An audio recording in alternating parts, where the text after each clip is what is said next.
Hello तो दोस्तों, मैं 24 स्टडी सेंटर से सोनू कुमार जो कि आपके बीच लेकर के आए हैं बिहार सचिवालय सहायक का जो है प्रैक्टिस सेट नंबर जो है 4 लेकर के आए। तो दोस्तों, इससे पहले प्रैक्टिस सेट नंबर 1, 2 और 3 कंप्लीट हो चुका है। तो प्लेलिस्ट में आप लोग जा कर के इसे देख सकते हैं। दोस्तों, अगर वीडियो आपको अच्छा लगे तो लाइक और कमेंट ज़रूर करें और दोस्तों के साथ वीडियो को शेयर भी करें। तो दोस्तों, हम बढ़ते हैं आज के क्वेश्चन की ओर। तो दोस्तों, ये जो है आज हम 50 क्वेश्चन का जो है डिस्कस करने वाले हैं आप लोग के बीच, जो कि आपके एग्ज़ाम के पॉइंट ऑफ व्यू से बहुत ही महत्वपूर्ण होने वाला है। तो दोस्तों, हम बढ़ते हैं अगले क्वेश्चन की ओर। आज का ये पहला क्वेश्चन रहा दोस्तों आप लोग के बीच। सार्वजनिक कार्य में राजस्व निवेश को किस रूप में जाना जाता है? तो दोस्तों, पहला क्वेश्चन है कि सार्वजनिक कार्य में जो है राजस्व निवेश को किस रूप में जाना जाता है? ए दोस्तों राजस्व व्यय के रूप में, बी पूंजीगत व्यय के रूप में, सी मुद्रा स्फीति के रूप में, डी इनमें से कोई नहीं। तो दोस्तों, पहला जो है इसका आंसर हो जाएगा पूंजीगत व्यय के रूप में। इनका जो यह पहला आंसर हो जाएगा। तो दोस्तों, हम बढ़ते हैं अगले क्वेश्चन की ओर। ये रहा आपका दूसरा नंबर क्वेश्चन। तो दोस्तों देखिए, ये क्वेश्चन सब जो है आपके एग्जाम के पॉइंट ऑफ व्यू से बहुत ही महत्वपूर्ण होने वाला है। तो दोस्तों, वीडियो को सही से देखें। ये रहा दोस्तों आपका दूसरा नंबर क्वेश्चन। ये बोल रहा भारत में कागजी मुद्रा सबसे पहले किस वर्ष शुरू किया गया था? तो दोस्तों, क्या शुरू किया गया था? तो सबसे पहले ये देखिए, कागजी मुद्रा किस वर्ष में स्टार्ट किया गया था, ये क्वेश्चन पूछ रहा है। ए है दोस्तों 1542 ईस्वी, बी 1492 ईस्वी, सी 1500 ईस्वी, डी इनमें से कोई नहीं। तो दोस्तों देखिए, ये जो क्वेश्चन हो जाएगा इसका आंसर जो हो जाएगा ये 1542 जो है इसका सही आंसर हो जाएगा। कागजी मुद्रा जो है 1542 में जो है यह शुरू किए गए थे। तो दोस्तों, हम बढ़ते हैं अगले क्वेश्चन की ओर। ये रहा आपका अगला क्वेश्चन। कांग्रेस के किस अधिवेशन में, बोल रहा है क्वेश्चन कि कांग्रेस के किस अधिवेशन में सर्वप्रथम किसी विदेशी ने अध्यक्षता की थी? तो दोस्तों, किस में विदेशी ने अध्यक्षता की थी?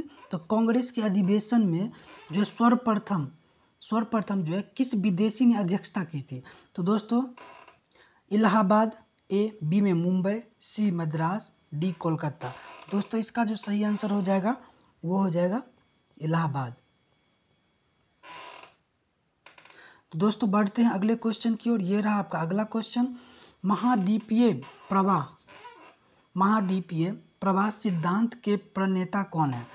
ए है डेब्रॉन, बी सुजी, सी बेटस, डी वेगनर। तो दोस्तों, इसका जो सही आंसर हो जाएगा ये हो जाएगा वेगनर। इसका जो है यह सही आंसर हो जाएगा। तो दोस्तों, इसी प्रकार हम बढ़ते हैं अगले क्वेश्चन की ओर। ये रहा आपका 5 नंबर का क्वेश्चन। ये रहा आपका अगला क्वेश्चन दोस्तों। ये हम पढ़ते हैं कि न्यू मूर द्वीप कहाँ स्थित है? न्यू मूर द्वीप जो है यह कहाँ स्थित है ये हमें बताना है। ए प्रशांत महासागर में, बी हिंद महासागर में, सी बंगाल की खाड़ी में, डी इनमें से कोई नहीं। तो दोस्तों, न्यू मूर द्वीप कहाँ पे स्थित है? तो ये हो जाएगा बंगाल की खाड़ी में, इसका सही आंसर हो जाएगा दोस्तों। तो बढ़ते हैं हम दोस्तों अगले क्वेश्चन की ओर। ये रहा आपका अगला क्वेश्चन। पुस्तक क्या दोस्तों? पुस्तक दुक्खम सुक्खम किसने लिखी थी? तो सुक्खम पुस्तक जो है दोस्तों ये किसने लिखी थी, ये हमसे क्वेश्चन पूछ रहा है।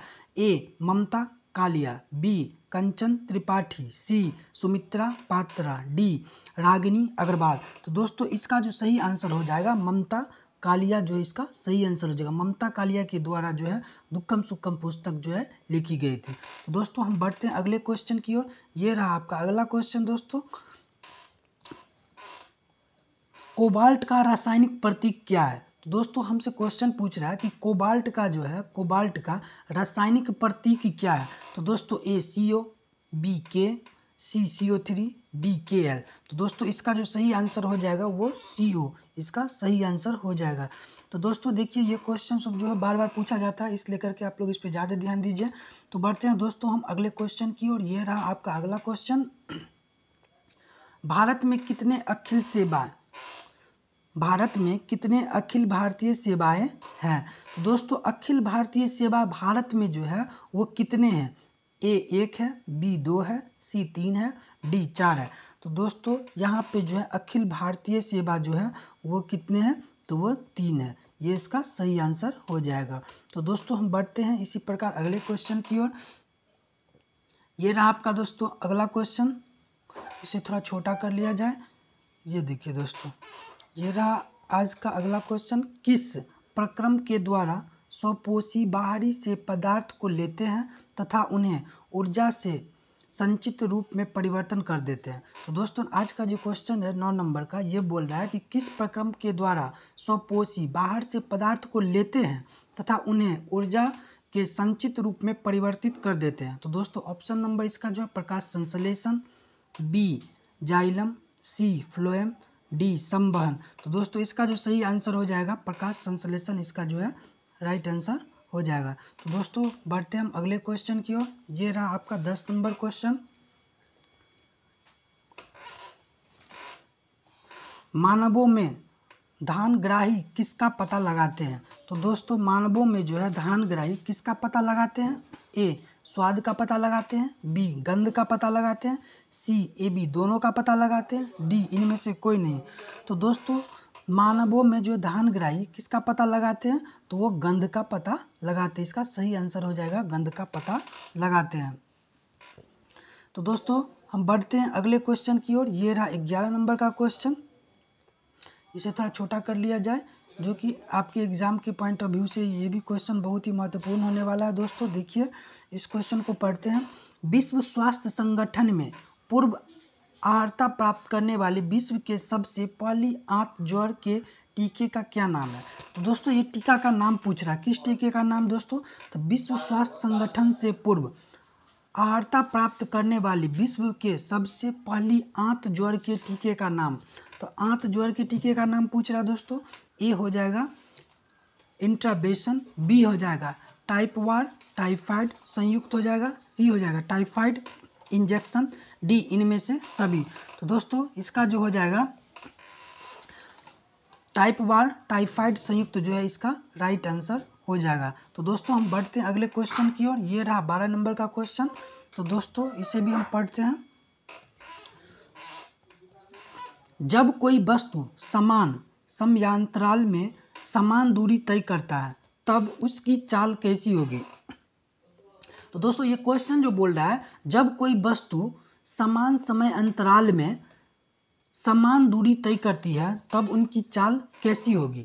ए बढ़ जाएगी, बी घट जाएगी, सी एक समान होगी, डी इनमें से कोई नहीं होगा। तो दोस्तों यह जो होगा एक समान इसका सही आंसर हो जाएगा। जब कोई वस्तु समान समय अंतराल में समान दूरी तय करेगा तो उसका जो होगा चाल कैसा हो जाएगा दोस्तों? एक समान ही रहेगा। तो दोस्तों हम बढ़ते हैं अगले क्वेश्चन की ओर। ये रहा आपका अगला क्वेश्चन, इसे हम थोड़ा छोटा कर लेते हैं दोस्तों। ये रहा आपका क्वेश्चन, तो पढ़ते हैं हम इस क्वेश्चन को। देखिए जब गर्म वायु ऊपर की ओर उठती है, क्या बोल रहा है दोस्तों कि जब गर्म हवा जो ऊपर की ओर उठती है तो वायु का दाब का क्या होता है? तो वायु के दाब का क्या होगा? बोल रहा है क्वेश्चन कि गर्म वायु ऊपर की ओर जब उठती है तो वायु का दाब क्या होता है? ए उस स्थान पर दाब कम हो जाता है, बी उस स्थान पर दाब बढ़ जाता है, सी उस एक समान रहता है, या पहले बढ़ता है या फिर घटता है। दोस्तों इसका जो सही आंसर होगा उस स्थान पर दाब कम हो जाता है। तो ये उसका जो है सही आंसर हो जाएगा 13 नंबर क्वेश्चन का। तो दोस्तों हम बढ़ते हैं अगले क्वेश्चन की ओर। ये रहा आपका अगला क्वेश्चन। माइक्रोसॉफ्ट वर्ड में कौन सा व्यू दर्शाता है फॉर्मेटिंग तथा पंक्तियों के बीच अंतराल, फॉन्ट, पॉइंट का आकार और इटैलिक्स? तो दोस्तों ए हो जाएगा फॉन्ट्स, बी हो जाएगा इटैलिक्स लेआउट, सी हो जाएगा नॉर्मल लेआउट, डी इनमें से कोई नहीं। तो दोस्तों इसका जो होगा नॉर्मल लेआउट जो है इसका राइट आंसर हो जाता है। तो दोस्तों हम इसी प्रकार बढ़ते हैं अगले क्वेश्चन की ओर। ये रहा आपका अगला क्वेश्चन, श्रीलंका से रिलेटेड क्वेश्चन है दोस्तों। तो देखते हैं हम इस क्वेश्चन को। श्रीलंका की मुख्य फसल कौन सी है जिसमें देश आत्मनिर्भर है? जिसमें देश जो है आत्मनिर्भर है। श्रीलंका का जो मुख्य फसल पूछा जा रहा है दोस्तों, श्रीलंका का जो है मुख्य फसल कौन सा है? चावल है, गेहूं है, दाल है, मक्का है। तो दोस्तों श्रीलंका का जो मुख्य फसल है वो चावल है। राइट आंसर इसका हो जाएगा ए। तो दोस्तों इसी प्रकार हम बढ़ते हैं अगले क्वेश्चन की ओर। ये रहा दोस्तों आपका अगला क्वेश्चन। खादी और ग्राम उद्योग आयोग की स्थापना किस पंचवर्षीय योजना के दौरान हुई है? तो दोस्तों खादी और क्या है, ग्राम उद्योग आयोग की स्थापना किस पंचवर्षीय योजना के दौरान हुई है? ए पहली पंचवर्षीय योजना, बी दूसरी पंचवर्षीय योजना, सी तीसरी पंचवर्षीय योजना, डी चौथी पंचवर्षीय योजना। तो दोस्तों इसका जो हो जाएगा सही आंसर पहली जो है, नहीं पहली नहीं होगा दोस्तों, दूसरी पंचवर्षीय योजना इसका राइट आंसर हो जाएगा। तो दोस्तों हम बढ़ते हैं अगले क्वेश्चन की ओर। ये रहा अगला क्वेश्चन। थोड़ा इसे हम छोटा कर लेते हैं जो कि सारा कंफर्ट हो जाए। तो दोस्तों ये रहा आपका, फ्रेंच ईस्ट इंडिया कंपनी ने पांडिचेरी किससे प्राप्त किया था? तो दोस्तों फ्रेंच ईस्ट इंडिया कंपनी ने पांडिचेरी किससे प्राप्त किया था? बीजापुर के सुल्तान से, बी ईस्ट इंडिया कंपनी से, सी डच कंपनी से, डी लास्ट जो है पुर्तगाल से। तो दोस्तों बीजापुर के सुल्तान से, किससे दोस्तों? बीजापुर के सुल्तान से, ये इसका राइट आंसर हो जाएगा। फ्रेंच जो है ईस्ट इंडिया कंपनी ने पांडिचेरी किससे प्राप्त किया था? तो बीजापुर के सुल्तान से यह प्राप्त किया था। तो दोस्तों इसी प्रकार हम बढ़ते हैं अगले क्वेश्चन की ओर। ये रहा आपका अगला क्वेश्चन। पहली बार डाक टिकट किससे मतलब यहाँ पे दोस्तों किसके हो जाएगा, किसके शासनकाल में जारी किया गया था? तो पहली बार डाक टिकट जो है किसके शासनकाल में दोस्तों जारी किया गया था? ए लॉर्ड कैनिंग के शासनकाल में, बी कर्जन के शासनकाल में, सी डलहौजी के शासनकाल में, डी बेलेजली के शासनकाल में। तो दोस्तों डाक टिकट जो है वो किसके शासनकाल में हुआ था? तो डलहौजी के शासनकाल में जो है यह जारी किया गया था। सी इसका जो है राइट आंसर हो जाएगा। तो दोस्तों हम इसी प्रकार बढ़ते हैं अगले क्वेश्चन की ओर। ये रहा आपका अगला क्वेश्चन। सिद्धांतों को लेकर के आर्य समाज का विभाजन कब हुआ? सिद्धांतों को लेकर के आर्य समाज का जो विभाजन हुआ कब हुआ दोस्तों? ए 1890 ईस्वी में, बी 1893 ईस्वी में, सी 1895 ईस्वी में, डी 1897 ईस्वी में। तो दोस्तों इसका जो राइट आंसर हो जाएगा 1893 ईस्वी में, यह इसका राइट आंसर हो जाएगा। सिद्धांतों को लेकर के आर्य समाज का विभाजन जो है, आर्य समाज का विभाजन वो 1893 ईस्वी में हुआ है। तो दोस्तों बढ़ते हैं हम अगले क्वेश्चन की ओर। ये रहा आपका अगला क्वेश्चन।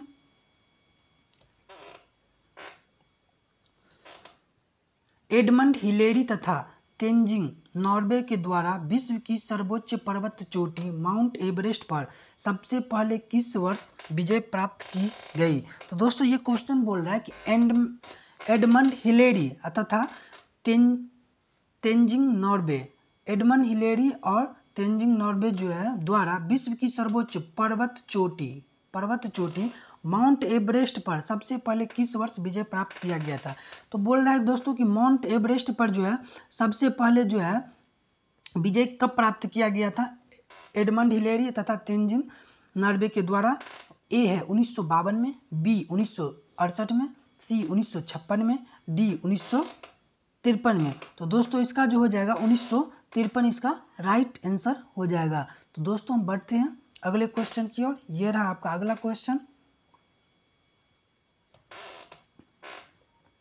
पूछ रहा है दोस्तों कि राजस्थान का एक प्रमुख लोक नृत्य कौन सा है? लोक नृत्य के बारे में पूछ रहा, कहाँ का दोस्तों? तो राजस्थान का। राजस्थान का जो है दोस्तों लोक नृत्य फेमस जो है वो कौन सा है? ए गिद्धा, बी धूमर, सी गरबा, डी भांगड़ा। तो दोस्तों इसका जो सही आंसर हो जाएगा वो हो जाएगा धूमर, जो है इसका राइट आंसर हो जाएगा। कहाँ का है दोस्तों धूमर? तो यह राजस्थान का क्या है दोस्तों? तो लोक नृत्य है। तो राजस्थान का लोक नृत्य क्या है? धूमर है। तो दोस्तों इसी प्रकार हम बढ़ते हैं अगले क्वेश्चन की ओर। ये रहा आपका अगला क्वेश्चन।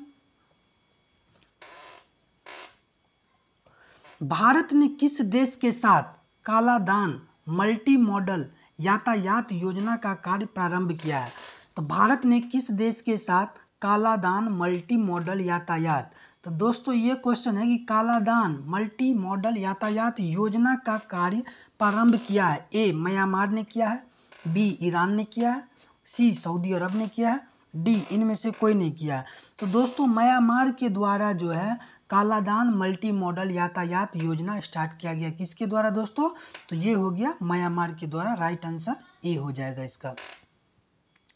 इसी प्रकार दोस्तों हम बढ़ते हैं 23 नंबर क्वेश्चन पे, देखते हैं ये क्वेश्चन क्या बोल रहा है। तो दोस्तों ये क्वेश्चन है, सबसे बाहरी कोश में इलेक्ट्रॉन की अधिकतम संख्या क्या हो सकती है? सबसे बाहरी कोश में इलेक्ट्रॉनों की अधिकतम संख्या क्या हो सकती है? ए नंबर है 2, बी 4, सी 6, डी 8। तो दोस्तों इसका सही आंसर क्या हो जाएगा? 8 इसका जो है सही आंसर हो जाएगा। बाहरी कोश में इलेक्ट्रॉन की अधिकतम संख्या कितनी होती है? तो 8 इलेक्ट्रॉन संख्या बाहरी कोश में होती है। तो दोस्तों बढ़ते हैं हम अगले क्वेश्चन की ओर। 24 नंबर क्वेश्चन देख लेते हैं क्या बोल रहा है। राज्यों के संविधानिक उपबंधों की विफलता के आधार पर किस प्रकार का आपातकाल विद्यमान किया जाता है? तो दोस्तों ये क्वेश्चन जो बोल रहा है कि राज्य के संवैधानिक उपबंधों के विफलता के आधार पर, संवैधानिक उपबंधों के विफलता के आधार पर किस प्रकार का आपातकाल विद्यमान किया जाता है दोस्तों? तो ए राजकीय आपातकाल, बी राष्ट्रीय आपातकाल, सी वित्तीय आपातकाल, डी इनमें से कोई नहीं। तो दोस्तों राजकीय आपातकाल जो है इसका राइट आंसर हो जाएगा, ये इसका सही आंसर है। तो दोस्तों बढ़ते हैं हम अगले क्वेश्चन की ओर। ये रहा आपका अगला क्वेश्चन। सभी पौधे एवं जंतु कोशिकाओं से बने हैं। तो दोस्तों सभी पौधे और जंतु किसके बने हैं? तो वो कोशिकाओं के बने हैं, तथा कोशिका जीवन की मूलभूत इकाई है। कोशिका क्या है दोस्तों? तो क्वेश्चन ये भी पूछा जा सकता है कि जीवन का जो है मूलभूत इकाई क्या होता है? तो वो क्या हो जाएगा? कोशिका हो जाएगा। सभी पौधे एवं जंतु में क्या होते हैं? तो कोशिका होते हैं। दिया गया कथन किस सिद्धांत का है? तो दोस्तों ये पूछ रहा है कि सभी पौधे एवं जंतु कोशिका से बने होते हैं तथा कोशिका जीवन की मूलभूत इकाई है। दिया गया कथन किस सिद्धांत का है? तो दोस्तों देखते हैं कथन को हम। ए वंशागत सिद्धांत है, बी विविधता का सिद्धांत है, सी जैव विकास सिद्धांत है, डी कोशिका सिद्धांत है। तो दोस्तों इसका जो राइट आंसर हो जाएगा कोशिका सिद्धांत जो है इसका राइट आंसर हो जाएगा। तो दोस्तों हम बढ़ते हैं इसी प्रकार अगले क्वेश्चन की ओर। ये रहा आपका अगला क्वेश्चन 26 नंबर। यदि किसी वस्तु का वेग दोगुना कर दिया जाए तो उसका संवेग क्या होगा? अगर किसी वस्तु का वेग को अगर हम दोगुना कर दें, वेग को दोगुना कर दें तो पूछ रहा है कि संवेग क्या होगा? संवेग जो है इसका क्या हो जाएगा? वह बढ़ जाता है, घट जाता है, एक समान होता है, दोगुना हो जाता है। तो जब भी दोस्तों वेग दुगुना होगा तो उसका संवेग क्या हो जाएगा? संवेग भी दोगुना हो जाएगा।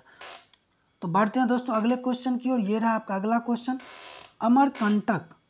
अमरकंटक के पठार के आसपास से कौन सी नदी निकलती है? तो दोस्तों अमरकंटक के पठार के आसपास से कौन सी नदी निकलती है? ए नर्मदा निकलती है, बी सोन, सी तब्बा, डी इनमें से कोई नहीं। तो दोस्तों इसका जो सही होगा इनमें से कोई नहीं, इसका वो इनमें से सभी है दोस्तों, इनमें से सभी। तो ये इसका राइट आंसर हो जाएगा। अमरकंटक से नर्मदा भी निकलता है, सोन भी निकलता है और तब्बा, ये तीनों नदी निकलता है अमरकंटक से। दोस्तों इसका जो राइट आंसर हो जाएगा इनमें से सभी। तो बढ़ते हैं दोस्तों अगले क्वेश्चन की ओर। 28 नंबर ये रहा। बगदाद निवासी अल मसूदी किसके शासनकाल में भारत आया था? तो दोस्तों बगदाद का निवासी कौन था? अल मसूदी। अल मसूदी कहाँ का था दोस्तों? तो बगदाद का था। यह किसके शासनकाल में भारत आया था? अल मसूदी किसके शासनकाल में भारत आया था? ए पाल राजवंश के शासनकाल में, बी गोपाल के शासनकाल में, सी महिपाल के शासनकाल में, डी धर्मपाल के शासनकाल में। तो दोस्तों अल मसूदी जो है महिपाल के शासनकाल में जो है यह भारत आया था, ये इसका राइट आंसर हो जाएगा सी। तो बढ़ते हैं दोस्तों अगले क्वेश्चन की ओर। ये रहा अगला क्वेश्चन। किस नेता ने इंडिया होम रूल सोसाइटी का गठन किया था? किस नेता ने इंडिया होम रूल सोसाइटी का जो है गठन किया? तो दोस्तों ए है Shyamji Krishna Varma, B A O. Hume, C Rajendra Prasad, D A P J. Abdul Kalam. तो दोस्तों इसका जो राइट आंसर हो जाएगा श्यामजी कृष्ण वर्मा जो है वो होम रूल सोसाइटी का गठन किया था, इंडिया होम रूल सोसाइटी का गठन किसने किया था? रामजी कृष्ण वर्मा ने किया था। दोस्तों अगला क्वेश्चन देखते हैं, ये क्या बोल रहा है? विश्व का जो प्रसिद्ध पेंटिंग द लास्ट जजमेंट किस चित्रकार ने बनाए थे? तो द लास्ट जजमेंट क्या था दोस्तों? एक प्रसिद्ध पेंटिंग था। लास्ट जजमेंट क्या था? एक प्रसिद्ध पेंटिंग। तो दोस्तों यह किसने बनाया था? ए राजा रवि वर्मा, बी अमृता शेरगिल, सी माइकल एंजोलो, डी गगनेंद्रनाथ टैगोर। तो दोस्तों इसका जो है सही आंसर हो जाएगा माइकल एंजेलो जो है इसका राइट आंसर हो जाएगा। माइकल एंजेलो के द्वारा द लास्ट जजमेंट चित्र बनाया गया था, पेंटिंग बनाया गया था। तो दोस्तों हम बढ़ते हैं अगले क्वेश्चन की ओर। ये रहा आपका 31 नंबर का क्वेश्चन। बांग्लादेश का राष्ट्रीय फल पूछ रहा है कि बांग्लादेश का राष्ट्रीय फल क्या है? तो दोस्तों आप बताइए। ए आम है, बी केला है, सी कटहल है, डी नारियल है। तो दोस्तों यह जो है इसका कटहल जो है इसका राइट आंसर हो जाएगा। तो बांग्लादेश का जो राष्ट्रीय फल क्या है? वो कटहल है। तो दोस्तों इसी प्रकार हम बढ़ते हैं अगले क्वेश्चन की ओर। ये रहा आपका अगला क्वेश्चन 32 नंबर। तो दोस्तों इसको थोड़ा हम छोटा कर लेते हैं। इलेक्ट्रॉन किसके द्वारा विचलित हो सकता है? तो दोस्तों इलेक्ट्रॉन किसके द्वारा विचलित होगा? ए चुंबकीय क्षेत्र के द्वारा, बी विद्युत क्षेत्र के द्वारा, सी ए बी दोनों के द्वारा, इनमें से कोई नहीं। तो राइट आंसर हो जाएगा ए और बी दोनों के द्वारा जो है इलेक्ट्रॉन विचलित हो सकता है। ए बी चुंबकीय क्षेत्र के द्वारा और विद्युत क्षेत्र दोनों के द्वारा जो है इलेक्ट्रॉन विचलित होगा। तो दोस्तों बढ़ते हैं 33 नंबर क्वेश्चन की ओर। ये रहा आपका 33 नंबर का क्वेश्चन। भारत में कितने स्तरों की सरकार होती है? तो दोस्तों भारत में जो है पूछ रहा है कि कितने स्तर की सरकार होती है? तो ए दो स्तर की सरकार होती है, बी 3 स्तर की सरकार होती है, सी 4 स्तर की सरकार होती है, डी 5 स्तर की। तो दोस्तों भारत में जो है 3 स्तर का जो है सरकार होता है, इसका बी राइट आंसर हो जाएगा। तो दोस्तों बढ़ते हम इसी प्रकार अगले क्वेश्चन की ओर। ये रहा आपका अगला क्वेश्चन, इसे थोड़ा छोटा कर लिया जाए।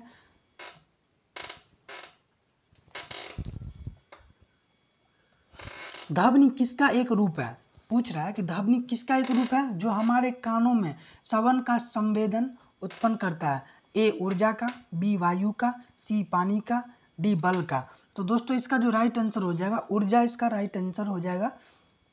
ध्वनि किसका रूप है जो हमारे कानों में श्रवण का संवेदन उत्पन्न करता है? तो वो ऊर्जा का है। राइट आंसर इसका ए हो जाएगा। तो दोस्तों इसी प्रकार हम बढ़ते हैं अगले क्वेश्चन की ओर। ये रहा 35 नंबर क्वेश्चन। सजीव किसका जैविक घटक को बनाते हैं? सजीव जो है किसका जैविक घटक को बनाते हैं? ए वायुमंडल के, बी जीवमंडल, सी समताप मंडल, डी क्षोभ मंडल। तो दोस्तों इसका जो हो जाएगा राइट आंसर जीव मंडल जो है इसका राइट आंसर हो जाएगा। तो दोस्तों इसी प्रकार हम बढ़ते हैं अगले क्वेश्चन की ओर। देखिए ये रहा अगला क्वेश्चन। मुगल बादशाहों में से किसने अपनी आत्मकथा फारसी में लिखी थी? तो दोस्तों मुगल बादशाह जो थे उसने ये सभी 4 ऑप्शन जो दिया गया इसमें से किसने अपनी आत्मकथा फारसी में लिखी थी? फारसी में लिखने वाला आत्मकथा कौन था दोस्तों? मुगल बादशाहों में से ए अकबर था, बी शाहजहां था, सी जहांगीर, डी बाबर। दोस्तों इसका जो सही आंसर हो जाएगा जहांगीर, शाहजहां नहीं दोस्तों, जहांगीर जो है इसका राइट आंसर हो जाएगा। इसने जो है अपनी आत्मकथा फारसी में लिखी थी, आत्मकथा जहांगीर ने अपनी फारसी में लिखी थी। तो बढ़ते हैं दोस्तों अगले क्वेश्चन की ओर। किस वर्ष, एक मिनट दोस्तों, किस वर्ष कास्ट डिसेबिलिटीज एक्ट पारित किया गया था? तो डिसेबिलिटीज पैक्ट जो है एक्ट जो है कब पारित किया गया था दोस्तों? ए 1850 में, बी 1853 में, सी 1855 में, डी 1857 में। तो 1850 में जो इसका राइट आंसर हो जाएगा कास्ट डिसेबिलिटी एक्ट पारित किया गया था 1850 ईस्वी में। तो दोस्तों बढ़ते हम अगले क्वेश्चन की 38 नंबर क्वेश्चन। ये रहा आपके पास। सिखों के 10वें गुरु गोविंद सिंह किसके पुत्र थे? तो दोस्तों सबसे पहले यहाँ पे क्वेश्चन बन जाता है सिख के 10वें गुरु कौन थे? सिख के जो है सिखों के 10वें गुरु, तो वो गोविंद सिंह थे। हाँ, गोविंद सिंह किसके पुत्र थे ये पूछ रहा है, तो गुरु तेज बहादुर के, बी गुरु नानक देवी जी के, सी गुरु रामदास जी महाराज, डी गुरु अंगद देव जी महाराज। तो इसका राइट आंसर हो जाएगा गुरु तेज बहादुर। जो है गुरु तेज बहादुर, ये गुरु गोविंद सिंह के पुत्र थे। गोविंद सिंह के पुत्र कौन थे? गुरु गोविंद सिंह के जो पुत्र थे वो गुरु तेज बहादुर, इनका राइट आंसर हो जाएगा। तो दोस्तों बढ़ते हम अगले क्वेश्चन की ओर। ये रहा आपका अगला क्वेश्चन। भारतीय संसदीय प्रणाली में ग्राम पंचायत कितने वर्ष के लिए चुनी जाती है? तो देखिए दोस्तों, बोल रहा है कि भारतीय संसदीय प्रणाली में जो है पंचायत कितने वर्ष के लिए, ग्राम पंचायत कितने वर्ष के लिए चुनी जाती है? ए 2 वर्ष, 5 वर्ष, 6 वर्ष, 3 वर्ष। तो दोस्तों 5 वर्ष के लिए ग्राम पंचायत को चुना जाता है। भारतीय संसदीय प्रणाली में 5 वर्ष के लिए ग्राम पंचायत को चुना जाता है। तो दोस्तों बढ़ते हैं अगले क्वेश्चन की ओर। ये रहा आपका अगला क्वेश्चन। सॉरी दोस्तों। सार्वभौमिक वयस्क मताधिकार के अंतर्गत चाहे उनकी सामाजिक या आर्थिक पृष्ठभूमि कुछ भी हो, किसी आयु के लोगों को मत देने का अधिकार होता है। ए 16 वर्ष, बी 18 वर्ष या उससे अधिक, सी 22 वर्ष, इनमें से कोई नहीं। तो दोस्तों इसका जो राइट आंसर जो वर्ष या उससे अधिक,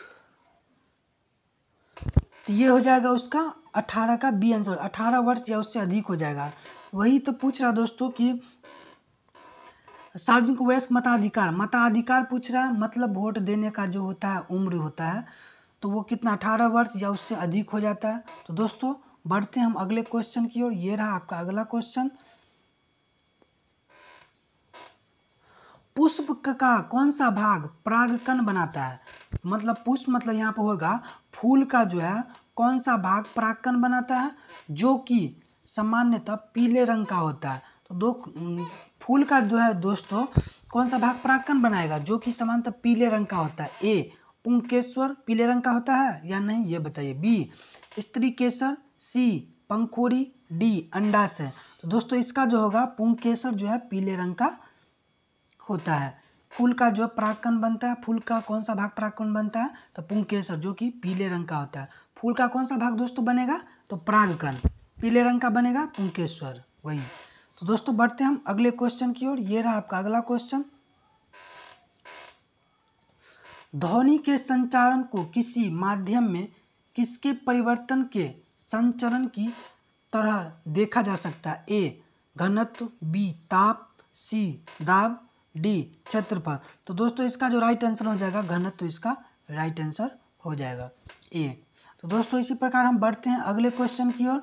ये रहा आपका अगला क्वेश्चन दोस्तों। दिन के समय हवा की दिशा कैसी होती है? तो दोस्तों सुबह में जो है दिन का हवा जो है हवा किस दिशा कैसी पूछ रहे, दिशा कैसी होती है, हवा की दिशा कैसी होती है दिन के समय में? ए स्थल से समुद्र की ओर, बी समुद्र से स्थल की ओर, ए बी दोनों, डी इनमें से कोई नहीं। तो दोस्तों इसका जो होगा समुद्र से स्थल की ओर दिन के समय में हवा की दिशा होती है स्थल से समुद्र की ओर। तो दोस्तों हम बढ़ते हैं अगले क्वेश्चन की ओर। 44 नंबर क्वेश्चन देख लेते हैं दोस्तों क्या बोल रहा है। किस पंचवर्षीय योजना का उद्देश्य बुनियादी और भारी उद्योग के विकास पर विशेष जोर देने के साथ तेजी का